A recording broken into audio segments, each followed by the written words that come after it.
When I saw my husband holding the keys and asking why the kitchen tiles hadn't been delivered yet, my heart skipped, not from fear of being caught, but from the realization that he was asking the one question I couldn't answer without unraveling everything.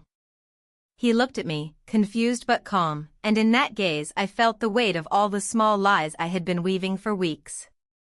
I tried to say something about the renovation delays, to distract him with mundane details about grout and paint, but my throat felt dry, my words awkward. He didn't notice, or maybe he chose not to.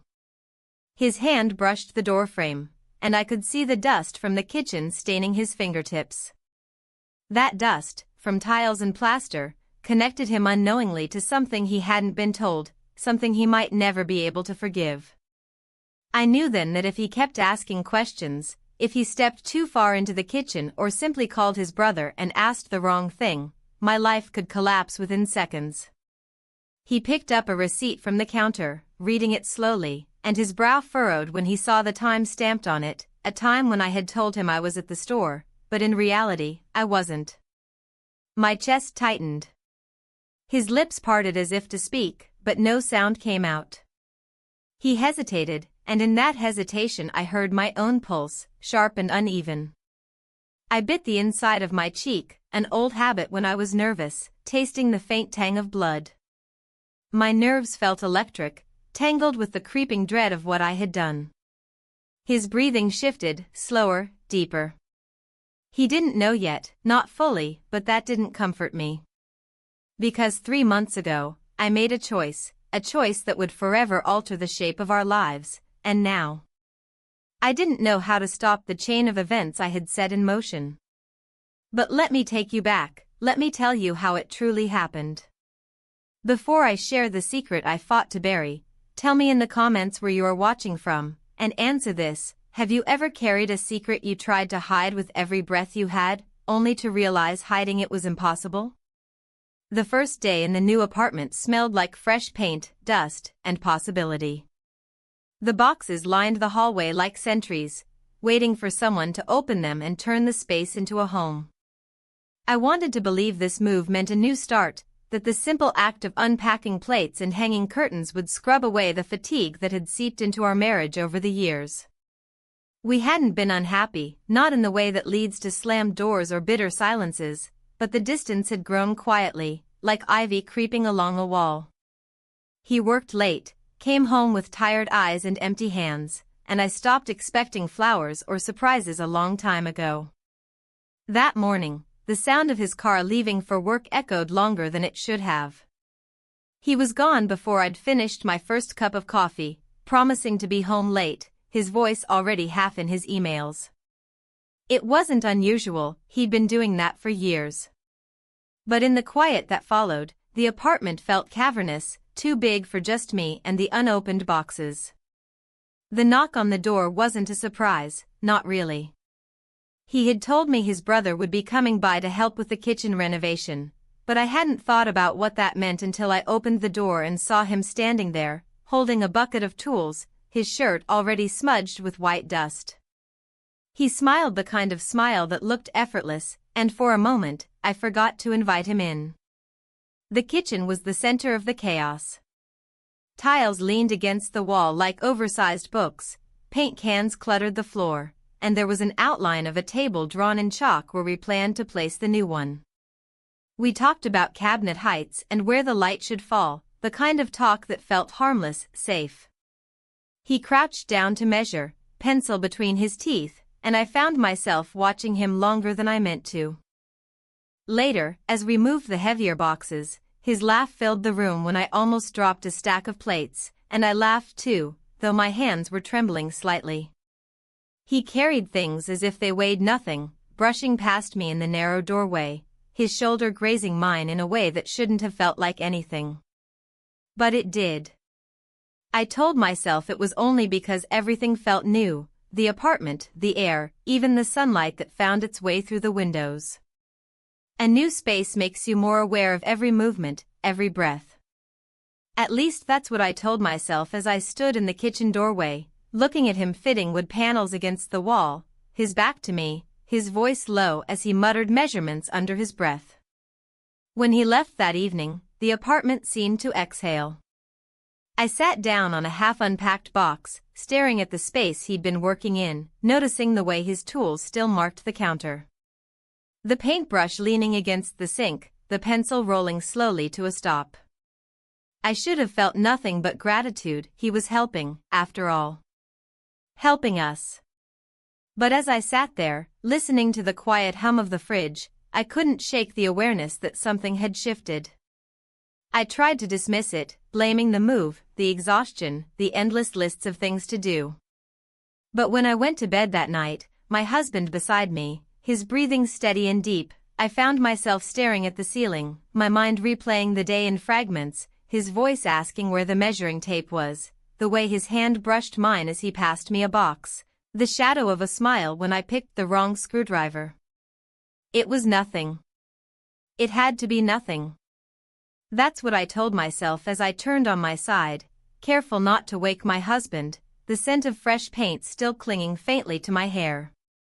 But even then, before anything had happened, I felt that faint, unsettling awareness in my chest, the feeling of standing at the very edge of something, without yet knowing how far down the drop would be. The second day began with the sharp smell of sawdust mixing with the faint sweetness of the coffee I hadn't finished drinking. The sunlight was barely slipping across the floorboards when I heard the knock again, that familiar, steady rhythm that didn't startle me this time. I opened the door, and there he was, already balancing a roll of blueprints under one arm, his hair slightly disheveled as if he'd been thinking about this project since dawn. He carried the kind of energy that filled the doorway before he even spoke. I stepped aside to let him in, and as he moved past me, I caught the smell of fresh paint on his shirt, the faint metallic scent of tools in his bag. He seemed entirely at ease here, as if this apartment was already half his. He didn't linger with greetings or small talk, just laid the blueprints out on the table, flattening the edges with his palms. "We should go over this before we buy anything else," he said, and though his tone was practical, his presence felt heavier than the words he used. The kitchen was chaos again, every surface cluttered, the floor scattered with scraps of cardboard and old screws. We stood side by side, leaning over the blueprints, the lines and numbers between us like a language neither of us fully understood but both pretended to speak fluently. He pointed to a section of the wall with a pencil, his arm brushing mine briefly. It was nothing, a casual movement, accidental even, but the warmth of that touch stayed long after he moved his hand away. By mid-morning, he suggested we head out to the hardware store, saying there were things we couldn't postpone any longer. I didn't argue. We took my car because his was filled with tools, and the quiet between us as we drove felt almost comfortable. The radio hummed a song I barely recognized, and I found myself glancing at him in the passenger seat more than I meant to, watching how his eyes flicked to the road, how his fingers drummed lightly on his thigh to the rhythm of the song. At the store, the air smelled like lumber and glue, and the fluorescent lights made the aisles look endless. He took the lead, tossing bags of grout and boxes of screws into the cart, debating tile patterns with an ease that surprised me. I followed, trying to keep up with the weight of the cart and the weight of the conversations we weren't having. When our hands brushed as we reached for the same stack of tiles, I laughed quietly, brushing it off with a joke about how he was faster than me. He didn't laugh, just held my gaze for a second longer than he should have before turning back to the shelves. Loading the car back at the apartment took longer than expected. The bags were heavier, the boxes awkward. At one point, I bent to pick up a package of cement mix, misjudging the weight, and he stepped in, his hand covering mine on the handle, steadying it. "Careful," he said softly, his voice almost lost under the noise of traffic on the street. The moment stretched, too long for such a simple thing, before he let go. By the time we returned to the apartment, the afternoon light had shifted, slanting across the kitchen in golden stripes. We unpacked in silence for a while, stacking boxes, spreading tools across the counter. The work should have been mechanical, mindless, but every movement felt heightened. Every time he passed behind me in the narrow space, I was aware of how close he was. Every time he reached over me to grab something, I caught the subtle scent of soap and sawdust on his skin. Later, on the balcony, we took a short break. The air outside was cooler, the city below humming in muted tones. I pulled the shawl tighter around my shoulders, but the wind was persistent, playful almost, tugging at the fabric until it slid off one side. He reached out without hesitation, fingers brushing my shoulder as he fixed it. His hand lingered, just for a breath, the warmth of his palm pressing lightly against my skin through the thin fabric. It should have ended there, a simple gesture, nothing more. But when I turned to thank him, our eyes met, and neither of us looked away. There was no planning, no hesitation, no long-drawn moment of decision. It happened simply, almost quietly, as if it had been waiting beneath every exchange, every accidental touch since yesterday. We kissed. I felt the heat rise to my face before the reality even settled. I stepped back almost immediately, my hand gripping the balcony railing, as if I needed the cold metal under my palm to anchor myself. He said nothing, just looked at me, his breath shallow, his expression unreadable. I forced a laugh, too light, too thin, muttering something about the wind and how it was making everything a mess. He nodded, but there was no humor in his response, only a silence that felt heavier than any words he could have chosen. He turned back to the kitchen, and I followed a few steps behind, my heart still thudding in my ears. The rest of the afternoon passed in a blur. We unpacked more boxes, arranged more tools, and I tried to lose myself in the work. But every time our hands got too close, every time our eyes met accidentally across the cluttered counter, the memory of that moment on the balcony hung between us, thick and unspoken. When he left that evening, the air in the apartment felt strange, charged. I watched him go, the sound of the door closing sharper than usual. I stood there for a long time, staring at the spot where he'd stood, my shawl still loosely around my shoulders, and I told myself it was a mistake, something small that could be ignored, forgotten. But later, lying in bed beside my husband, listening to the steady rhythm of his breathing, I knew that nothing about it felt small, and nothing about it would be easy to forget. The morning after the kiss felt heavier, as though the air itself had changed overnight. I woke up before my husband's alarm, lying still in the gray light, staring at the ceiling and listening to the hum of the fridge down the hall. He was beside me, turned away, his breathing deep and even. The bed between us felt wider than ever, as if an entire ocean had grown there while we slept. I thought about the balcony, about the brief press of lips that had felt both inevitable and wrong at the same time. I replayed it like a scene I couldn't stop watching, my mind picking apart every fragment, the way the wind had caught my shawl, his fingers brushing my shoulder, the quick tilt of his head before it happened. I tried to convince myself it had been a mistake, a moment taken out of context. But when I shifted under the covers and caught my reflection in the wardrobe mirror across the room, I didn't see the version of myself who made accidental choices. I moved through the morning like someone performing in a play they didn't remember auditioning for. I made coffee, sliced bread, put dishes in the sink. Every task was mechanical, yet each carried an odd weight. When my husband came into the kitchen, Ty already nodded, he smiled briefly, distracted by his phone, and told me about an early meeting he couldn't miss. He kissed my cheek absently on his way out the door. It should have comforted me, that familiar rhythm of our life, but instead it left an echo of emptiness. The apartment was silent after he left. I stood by the window, staring out at the courtyard below, holding my coffee until it went cold. My mind felt noisy, but my body stayed still, frozen in that in-between space where guilt and longing fight for dominance. I heard the knock before I saw him. Same steady rhythm as yesterday. My hand hesitated on the doorknob for a fraction longer than it should have, but I opened it anyway. He stood there with the same bucket of tools, wearing a different shirt but the same ease on his face. He stepped inside as if nothing had happened, talking immediately about the cabinets, about needing to measure again before cutting the boards. He spread his tools across the kitchen table, measuring tape snapping back and forth, hammer clinking against the counter. I watched him, wondering if he was doing this to fill the silence, or to pretend there was no silence to fill. I told myself to focus on the work. I gathered screws, swept the floor, held boards steady when he needed an extra hand.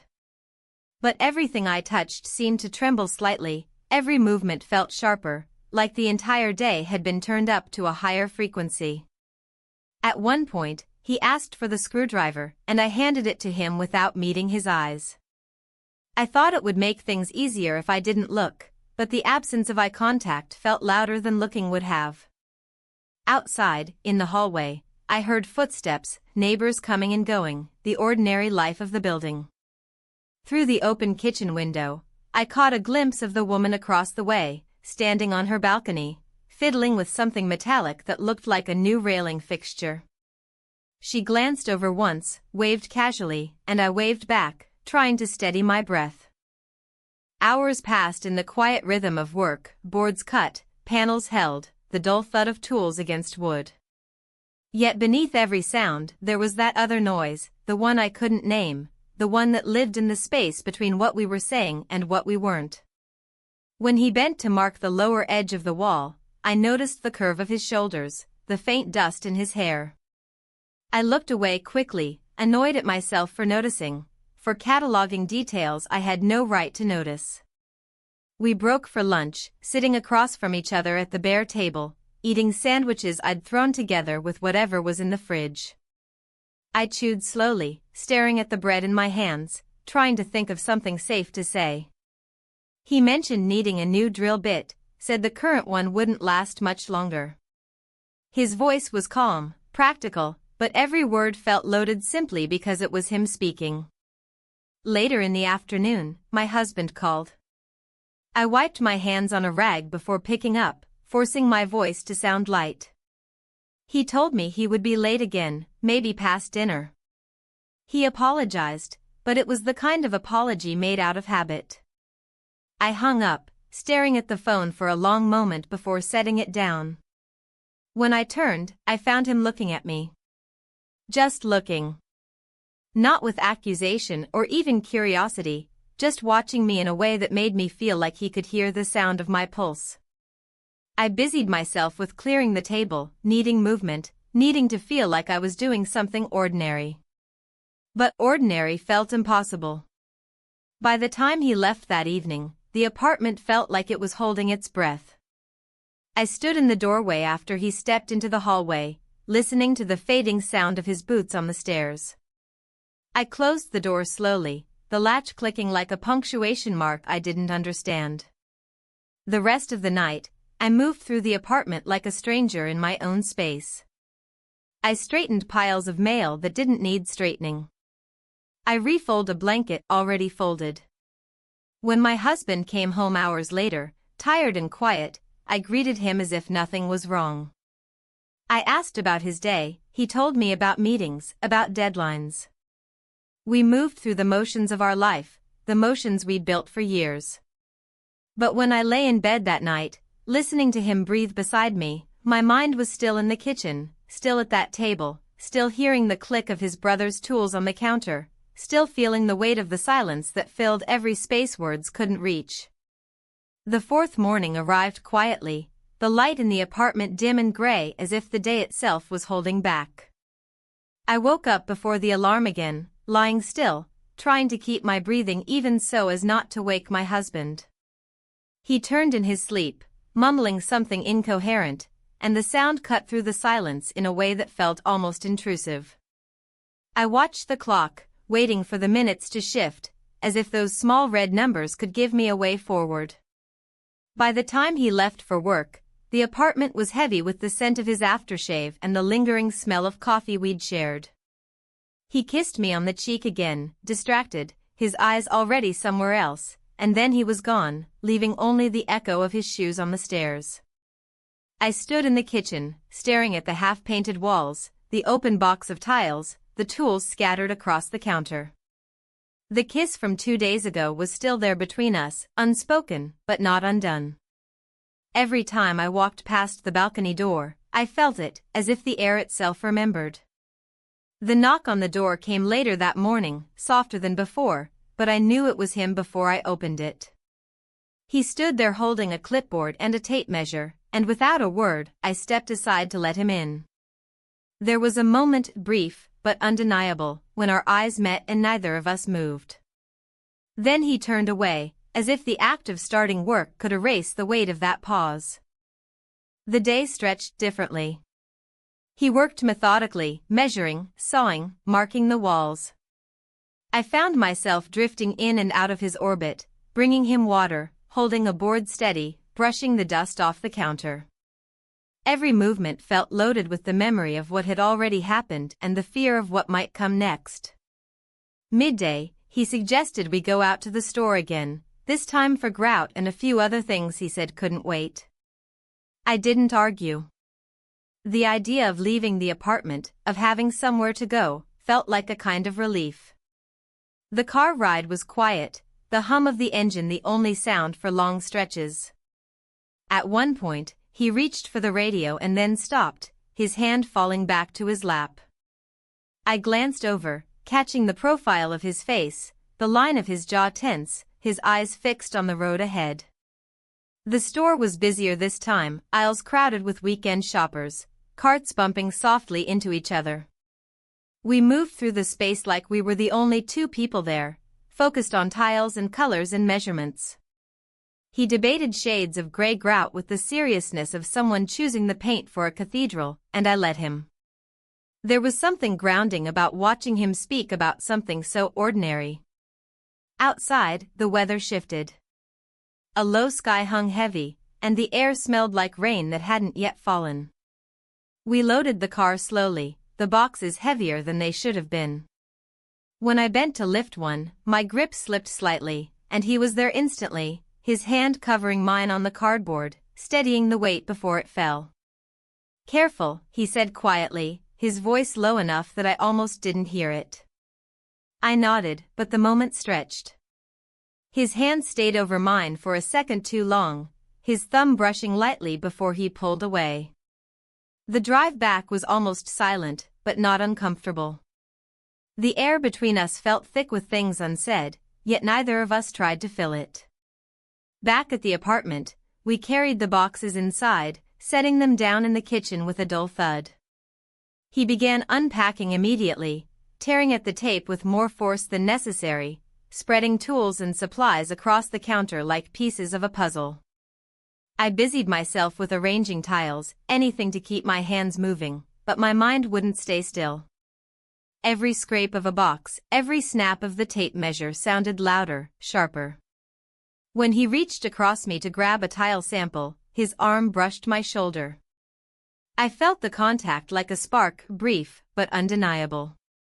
I stepped aside quickly, muttering something about needing to check the hallway for more boxes.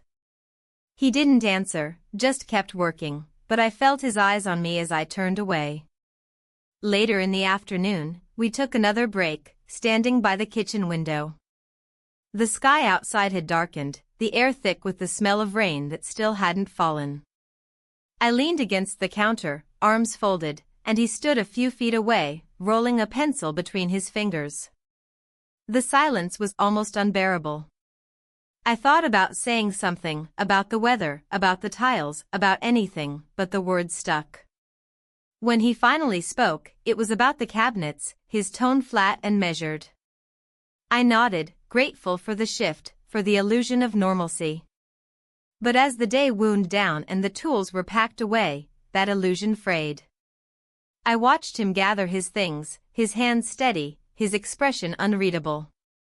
He didn't linger, didn't make small talk on his way out the door. The door closed softly behind him, but the sound stayed in my ears long after. That night, I moved through the apartment as if I were walking underwater. I cleaned the kitchen even though it didn't need cleaning, wiped the counters twice, checked the same box of tiles 3 times. When my husband came home, his voice filled the rooms, easy and familiar. He told me about his day, about deadlines and meetings, and I nodded, asked questions, played my part. But when I went to bed, lying next to him in the dark, I felt the weight of the day pressing against my chest, not just the kiss from before, but the way every hour since had been shaped by it, every look, every touch, every silence. I stared into the darkness, listening to his breathing, and knew that what I had been telling myself, that this was nothing, that it could be undone, was becoming harder and harder to believe. By the fifth day, the kitchen no longer felt like a space in transition, it felt like the center of everything. The walls were half-painted, the tiles still stacked like waiting soldiers against one corner, and the counters carried the clutter of tools, brushes, and cups of cold coffee that had been abandoned mid-sip. I stood in the doorway early that morning, my arms crossed, as if staring at the unfinished room might will it into completion. My husband had already left for work by then, his goodbye nothing more than the soft press of lips against my cheek and the familiar, muted clatter of keys and shoes on the stairs.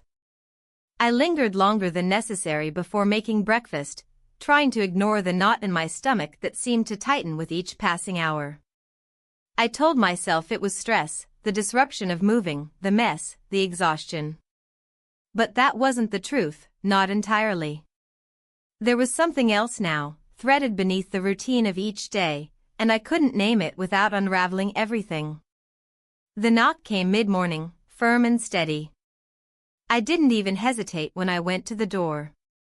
He stood there again, holding a bag of supplies in one hand and a spirit level in the other, his expression unreadable but his presence unmistakable. I stepped back, and he crossed the threshold like he had the last 4 mornings, filling the space with the quiet confidence that made him feel both welcome and dangerous.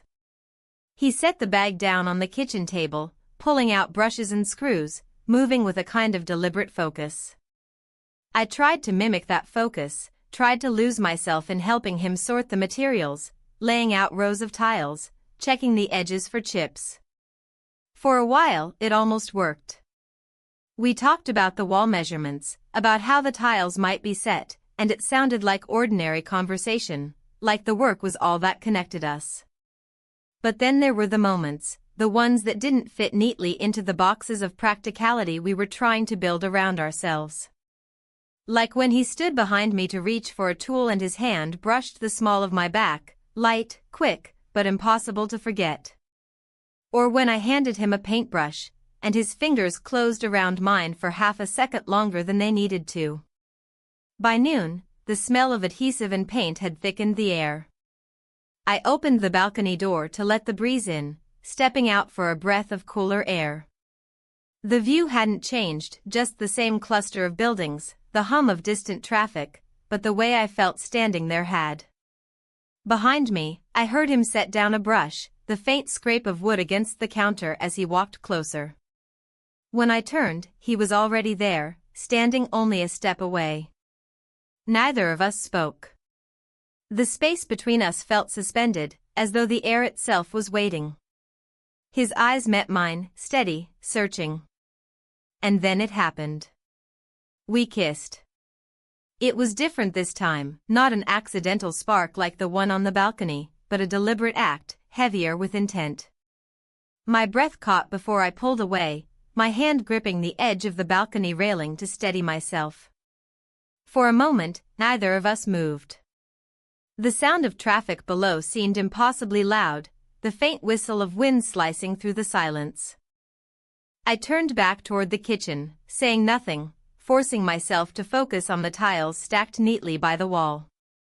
I could hear him behind me, his footsteps soft but certain as he stepped back inside. We both returned to the work like people trying to erase footprints in wet sand, moving faster, talking about grout, spacing, and measurements, as if volume could disguise the weight of what had just happened. But nothing erased it. Every movement after carried the trace of it, every glance felt sharper. I saw it in the way his shoulders shifted when he reached for a brush, in the way his voice lowered when he asked me to pass a tool. I felt it in the way my hands shook slightly as I smoothed a sheet of sandpaper, pretending to study its rough surface. Later, we stopped for lunch again. I made tea and sandwiches without asking what he wanted. We sat at the bare table, the silence between bites punctuated only by the faint sound of the city outside. He mentioned needing more grout for tomorrow, his voice even, almost too even. I nodded, my eyes fixed on my cup, my mind fixed on anything but the obvious. By mid-afternoon, he began packing his tools, the day's work winding down. I felt relief and disappointment all at once, relief that the charged air would dissipate when he left, and disappointment that it would. He didn't linger. He gathered his things, thanked me for the tea, and left with a quiet nod.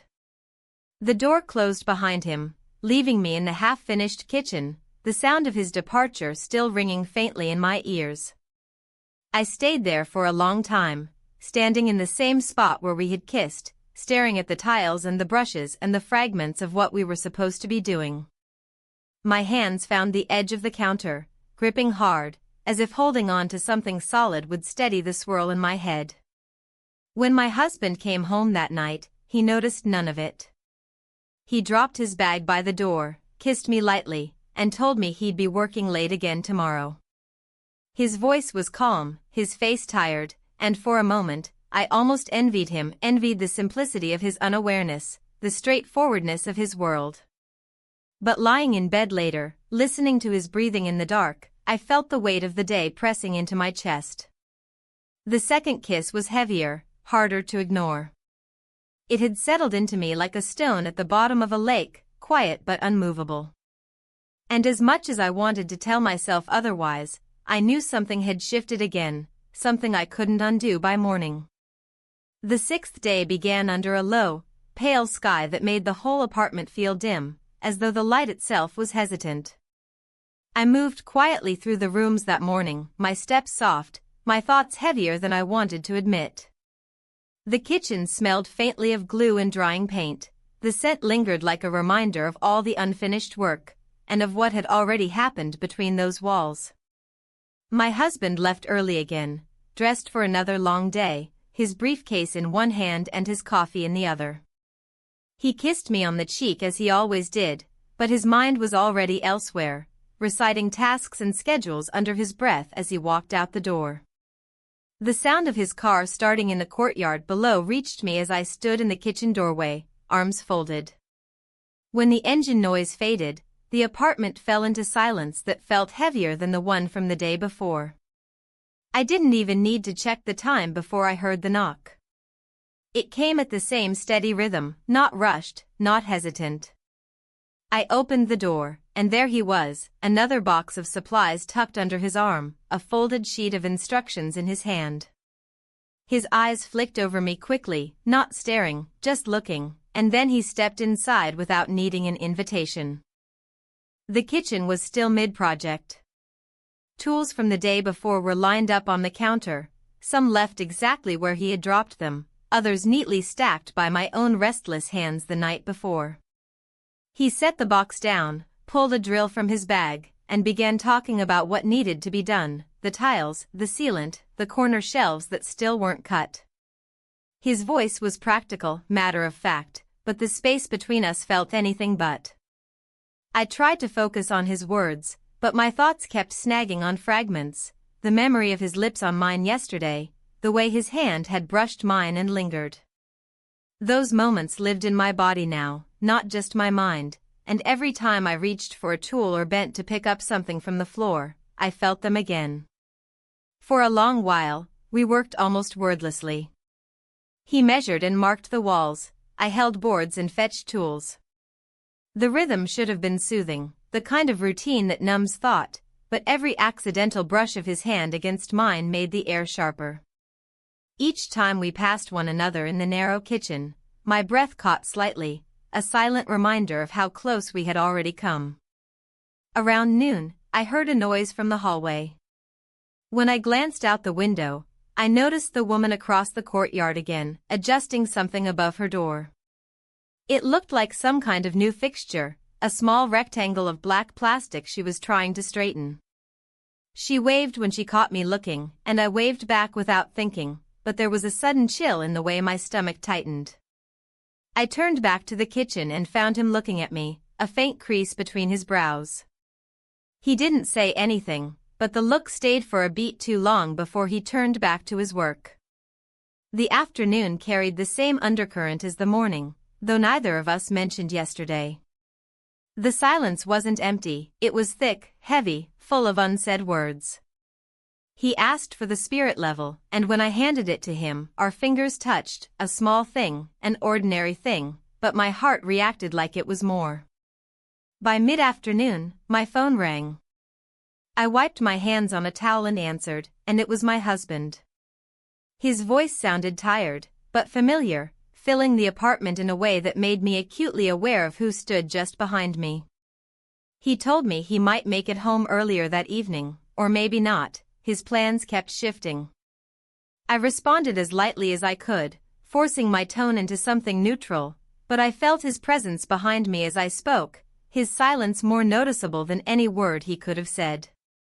When I hung up, I realized my hand was still clutching the phone too tightly, the tension running up my arm. I set it down, and when I looked at him, he was staring at the tiles, his expression unreadable, but his shoulders tight. We returned to work, but the silence grew denser. He worked with his jaw set, each movement deliberate. I moved slower, more cautiously, as though my body believed that carefulness might erase what already existed between us. By late afternoon, we were both tired, the air heavy with dust and the smell of sealant. I filled 2 glasses of water, setting one in front of him, and he murmured a quiet thanks, his voice low and even. He didn't meet my eyes when he said it, but his hand brushed mine as he reached for the glass. Again, that moment, too brief, too ordinary to mean anything, and yet meaning everything. When he started packing up his tools, the light outside was fading. He moved efficiently, not lingering, not giving room for anything else to happen. I watched him gather his things, a strange mixture of relief and something I didn't want to name stirring in me. At the door, he paused, his hand on the frame for just a second longer than needed. He didn't look back at me, just nodded and left. The door clicked shut, and the sound of his footsteps faded down the hallway, leaving me in the quiet again. I walked through the kitchen slowly, touching the edge of the counter, the handle of the cabinet he'd just adjusted, the cool surface of the tiles that were waiting to be laid.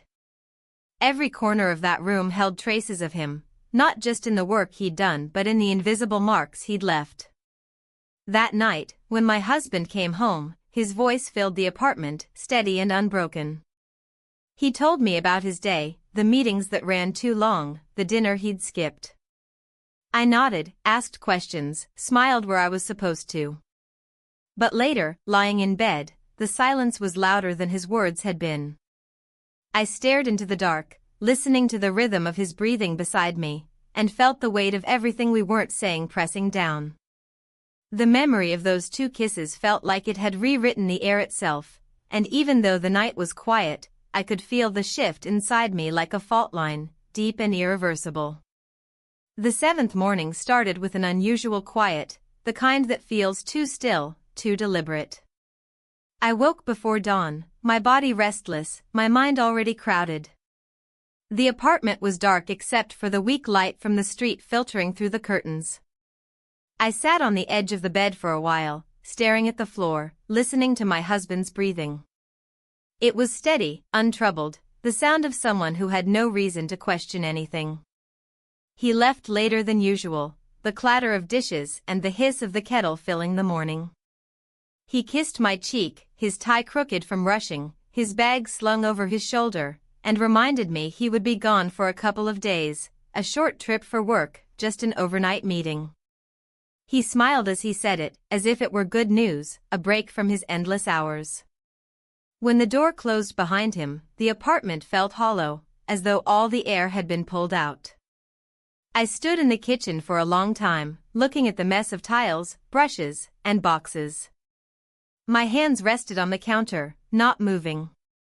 The knock came later, softer this time, as if he already knew he didn't need to announce himself loudly.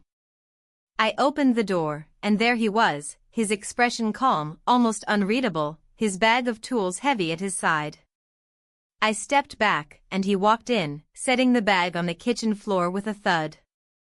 The morning passed in the rhythm of work, measuring, cutting, adjusting. But everything felt sharper, like the air was charged. The house was quieter than before, the absence of my husband's shadow somehow louder than his presence had been. Around noon, we took a break. We sat at the kitchen table, the same table that had been the stage for countless ordinary lunches. I made tea, poured it into chipped mugs, and placed one in front of him. He thanked me, his voice low, and the sound seemed to hang there between us. The day moved on, but time didn't feel the same. The work slowed, though not for lack of effort. We talked less, the silences filling up the spaces where words might have gone. The only sounds were the scrape of a tile against the counter, the low hum of the fridge, the creak of the old floorboards when one of us shifted weight. By the time the sun dipped lower, the kitchen felt smaller. The air seemed thicker, the kind that makes you aware of every breath. He stood close behind me at one point to reach for something on the shelf, and I felt his arm brush mine, felt the warmth of his body for the briefest moment, and neither of us moved away right away. The evening blurred. We didn't talk about stopping, but the work simply slowed to nothing. Tools stayed scattered on the counter, tiles left leaning against the wall. Neither of us mentioned packing up. The night came quietly, creeping in through the windows. The rooms outside the kitchen grew darker, the street sounds faded, and the apartment seemed to fold in on itself. There were no words to mark the change, no plan. We spent the night together. The morning light felt different when it came, pale and muted, slipping in through the curtains like it didn't want to wake us. The smell of paint and dust still clung to the air, mixing with something quieter, heavier. I stood in the kitchen after he left, the tools still where he'd dropped them, the room strangely still. My hands rested on the counter again, just like they had before, but everything around me felt changed, as if the walls themselves could tell the difference. When my husband called later that morning to say his meeting would run late, his voice was light, casual. He didn't know. He couldn't know. I told him everything was fine. I said it twice, as if repeating it would make it true. But the kitchen stayed silent after the call ended, and the weight of the night lingered in every corner. The morning after felt brittle, like glass that might crack if handled too roughly.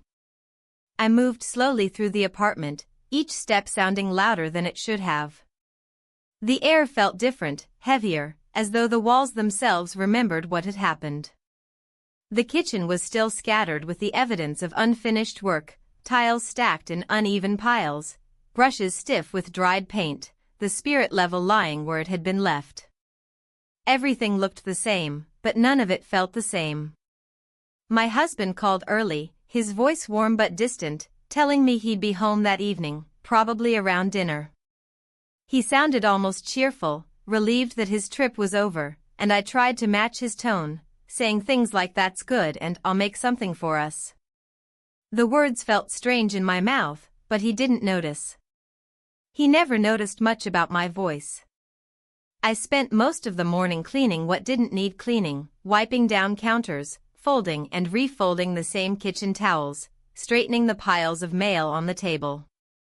Later, he told me he needed to leave early. He gathered his tools more neatly than usual, his movements quiet but precise. When he paused at the door, his hand rested on the frame for a moment, but he didn't look back. The door clicked shut, and the hallway fell silent. The apartment felt emptier than before, and yet not empty at all. His absence was as present as his being there had been. I stood in the kitchen for a long time, my hands gripping the edge of the counter. The light from the window shifted as the day wore on, turning the room gold, then gray. By the time my husband's key turned in the lock that evening, I had made dinner, though I couldn't remember actually cooking it. He stepped inside, tired but smiling, and kissed me as if nothing had changed. He set his bag down, washed his hands, and started talking about the meeting he'd had, what they discussed, what he planned for the next week. I nodded and smiled in the right places, but my mind wasn't on his words. I saw only the half-finished kitchen behind him, the tiles leaning in their stacks, the tools still resting on the counter. As the evening wore on, his presence filled the apartment again, steady and familiar. But it didn't push away what lingered. The memory of the night before didn't fade, it stayed in the corners, in the quiet moments, in the pauses between one sentence and the next. When we went to bed, he fell asleep quickly, his breathing deep and regular. I lay beside him, my eyes open in the dark, listening to the quiet. The room was still, but my thoughts weren't. They turned over the day, the night, the words unsaid. And underneath it all was the same question that had been there from the start: what exactly had I done, and how far would the consequences reach? The 9th morning began with the sound of cutlery in the kitchen, the small, ordinary noises of my husband getting ready for work. He moved through his routine with the same quiet efficiency as always, making toast, pouring coffee, adjusting his tie in the hallway mirror. I watched him from the doorway, holding my own cup, wondering how much a person could overlook simply because they didn't think to look closely enough. He told me he'd be home on time tonight, maybe even early, and for the first time in days, there was an ease in his voice, as though the worst of his stress had passed. He kissed me lightly before leaving, and the scent of his aftershave hung in the air long after the door closed. The apartment was still after he left, but not the same kind of stillness as before. It wasn't just quiet, it was crowded with everything I hadn't said, everything that couldn't be undone. I tried to distract myself, moving through tasks that didn't need doing. I wiped counters that were already clean, folded laundry that was already folded. But every time I walked past the kitchen, I felt the weight of what lingered there. When the knock came, it was lighter, almost cautious.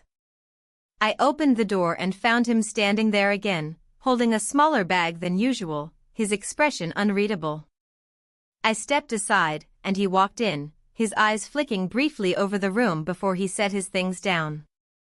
We didn't talk much that morning. He started working on the shelves that had been left half-finished, and I helped, holding pieces steady, handing him nails and a hammer. But there was no ease in the movements anymore. Each gesture felt deliberate, each silence heavier. I caught myself looking at him when he wasn't watching, noticing the tightness in his jaw, the way his shoulders seemed stiffer than they had before. He looked different somehow, not because of how he stood or moved, but because of the way I saw him now, layered with memory and guilt. Around midday, I went to make tea. I could feel his gaze on my back as I filled the kettle, even though he didn't say anything. When I set his cup down, our fingers brushed. It was nothing, just the lightest touch, but it felt like a reminder of all the touches that had come before, the ones that couldn't be explained away. The afternoon stretched, slower than the others. The work felt unfinished, though neither of us mentioned stopping. The air between us wasn't sharp anymore, it was heavy, like fog, like something you couldn't see through but couldn't escape. Outside, I heard voices in the hallway again. When I glanced out the window, I saw the woman across the courtyard fiddling with her balcony rail, adjusting something small and dark that I couldn't quite see from here. She waved, smiling, and I waved back, my hand hesitant. He saw it too. I noticed the way his eyes narrowed for just a second before he went back to sanding the edge of a board. He didn't comment, but the glance stayed with me. By late afternoon, he started gathering his tools. He moved quietly, more quietly than usual, and I couldn't tell if it was deliberate or if he was simply tired. He didn't look at me when he zipped the bag shut, didn't linger when he reached for his coat. At the door, there was a pause, a fraction of a second when it seemed like he might say something. But he didn't. He nodded once, almost formally, and left. The sound of his footsteps down the hall was the only thing that broke the silence. The apartment felt hollow again, but not in the same way. It felt like a place that had been filled and then emptied too many times, leaving only the echo of what had been there. When my husband came home that evening, he seemed lighter, happier to be done with his trip. He talked about his day, about how much work he'd caught up on. I smiled where I was supposed to, nodded at the right moments, but my mind wasn't really in the room. Later, when we sat down to dinner, he looked at me across the table, his expression calm but searching. "You seem quiet today," he said casually, not accusatory, just an observation. "I'm just tired," I replied, and he seemed to accept that. He moved on, telling me about a conversation he'd had at work, and I listened with half my attention, my hands folded in my lap, the edge of my fingernails pressing into my palms. When we went to bed, he fell asleep quickly, his breathing steady and deep. I lay beside him in the dark, my eyes open, staring at the ceiling. The memory of the past week pressed in from all sides, the kisses, the night, the silences that followed. And underneath all of it was the realization that something had shifted too far to be put back the way it was. I turned on my side, my eyes closing only because they had to, not because rest came easily. The quiet of the night was loud, and every breath I took felt like it might give something away. The 10th morning broke gray and flat, the light coming through the curtains dull, making every corner of the apartment look colder. I woke up before the alarm again, though I hadn't slept much at all.